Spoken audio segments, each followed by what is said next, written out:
महिला ने तय किया कि वह घर प्रवासियों को किराए पर देगी। क्या आप बता सकते हैं कि फिर क्या हुआ? नहीं, मुझे यकीन है कि आप नहीं बता सकते। मुझे यकीन है कि आप अपने सबसे बुरे दुस्वप्न में भी इसकी कल्पना नहीं कर सकते। एक ब्रिटिश महिला ने अपनी भलमनसाहत में प्रवासियों को घर किराए पर देने का जोखिम उठाया। ये लोग अभी यूके पहुंचे थे। कोई भी उन्हें किराए पर घर नहीं देना चाहता था क्योंकि उनका कोई रिकॉर्ड नहीं था वगैरह वगैरह। उनके पास कोई डिपॉजिट भी नहीं था। जो भी हो, सोचो उस भोली औरत का रवैया कैसा था। पता है, वो ठीक रहेंगे, वो बहुत प्यारे हैं, वो मेहनती हैं, वो देखभाल करने वाले कर्मियों के तौर पर काम करते हैं। बस एक अच्छा इंसान बनो और उन्हें किराएदार बना लो। लेकिन दुर्भाग्यवश उसके लिए देखभाल करने वाले कर्मी अपनी खुद की रहने की हालतों की ज्यादा परवाह नहीं करते थे। बिल्कुल नया बाथरूम। तुम्हें क्या लगता है? वो टॉयलेट के बगल में है।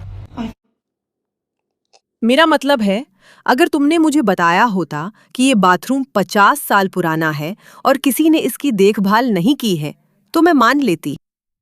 ये असल में क्या है? ये हुआ कैसे? तुम ऐसा कैसे कर सकते हो? ये कैसे होता है? अभी समझ आया कि दीवार पर क्या है। सोचो अगर ये तुम्हारे बुजुर्ग रिश्तेदारों की देखभाल करें। ये एक बिल्कुल नया सोफा था। यकीन नहीं होता। मुझे नहीं लगता वारंटी में मल के दाग कवर होंगे। यही बाईं ओर दरवाजे के पास, और वे ऐसे ही ग्लासों से पी रहे थे। मेरा मतलब है, ये छोड़ो कि ये कितना गंदा है। क्या तुम सोच सकती हो कि कोई किराए के घर में रहकर आसपास की चीजों की इतनी कम परवाह करे कि ये सब ऐसे ही उस इंसान के लिए छोड़ दे जिसने तुम्हें ये फ्लैट किराए पर दिया है? मेरा मतलब है, सच में, ये हिम्मत देखो, ये सोचने की हिम्मत कि तुम किसी और की प्रॉपर्टी में आकर उसे सचमुच ऐसे बर्ताव कर सकते हो जैसे वो कचरा हो। ये मेरी समझ से बाहर है। अगर ये उन घरों के साथ ऐसा बर्ताव करते हैं जिनमें इन्हें रहना है, तो सोचो बाकी समाज से कैसे पेश आएंगे। मुझे नहीं पता, लेकिन मैं तो कभी नहीं करूंगी। मैं कभी भी ऐसे किसी इंसान को जो इस तरह रहता है अपने बुजुर्गों की देखभाल करने नहीं दूंगी। क्या मुझे इसकी रिपोर्ट सोशल सर्विसेज को करनी चाहिए? ये बस रिपोर्ट नहीं किया गया, लेकिन जाहिर है आप जानती हैं मैं इसके लिए जेल चली जाऊंगी। मैंने टीवी स्टैंड इसलिए लगाया क्योंकि यहाँ टीवी रखने की जगह नहीं थी, इसलिए उसे सबसे सही जगह पर रखा ताकि कोई आसानी से टीवी देख सके। मैंने यहाँ एक टीवी छोड़ा था। की लागत। उन्होंने उसका टीवी चुराया, उन्होंने चोरी की, उन्होंने उसकी संपत्ति को नुकसान पहुंचाया है, सच में नुकसान पहुंचाया है। उन्होंने उसके नए सोफे को नुकसान पहुंचाया है। कपों की हालत ऐसी है कि आपको फेंकने पड़ेंगे, और उन्होंने उसका टीवी भी चुरा लिया। लेकिन दोस्तों, बात और भी बुरी है। अच्छा इंसान होने की कीमत सच में बढ़ती जा रही है। इस दरवाजे की हालत बहुत खराब है। मेरे टाइल्स कहाँ हैं? ठीक है, ये ठीक है। मेरा मतलब है, वे सिर्फ जहां चाहे शौच करने या कीमती चीजें ले जाने तक सीमित नहीं है, वे दीवारों से कागज और टाइल्स भी निकाल रहे हैं। किस हद तक?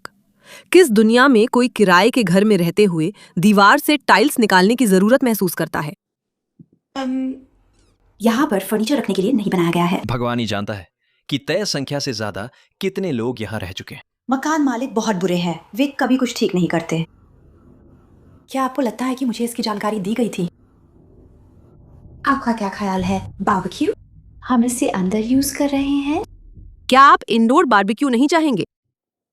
सच कहूँ तो मुझे हैरानी नहीं होगी। गर्मियों के चरम पर इंडोर बारबेक्यू, शानदार आइडिया।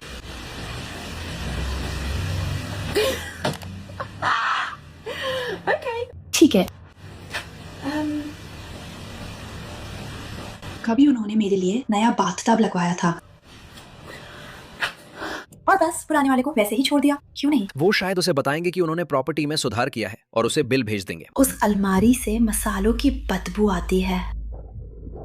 हाँ, अब मुझे अंदाजा होने लगा है कि यहाँ किस तरह के लोग रहेंगे। मेरे पास डिपॉजिट नहीं है, इसलिए परेशानी मेरी है। इसमें तुम्हारा ही कसूर है डियर। ये सब बिल्कुल नया था। अब ये ऐसे दिखते हैं।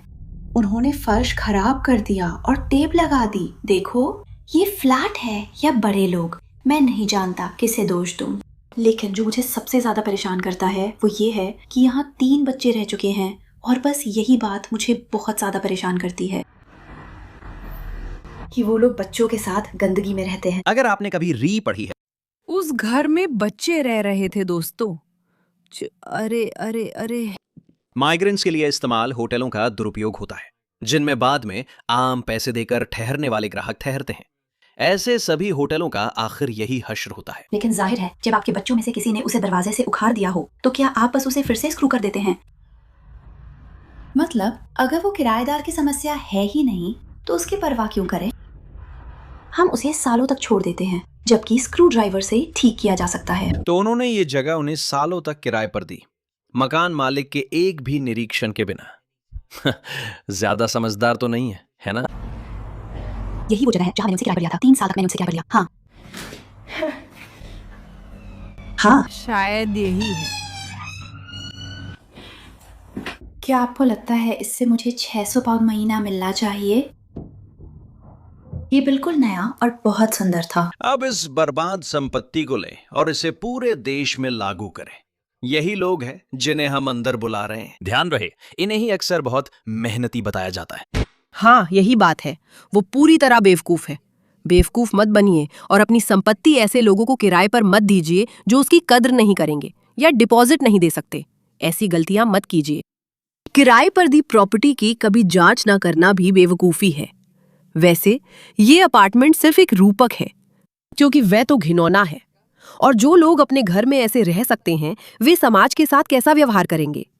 मैं आपको एक इशारा देती हूँ, ये ज्यादा पॉजिटिव नहीं लग रहा। जो उन्हें अंदर आने दे रही है वो बेवकूफ है और अंदर आने वालों का मकसद बर्बादी है।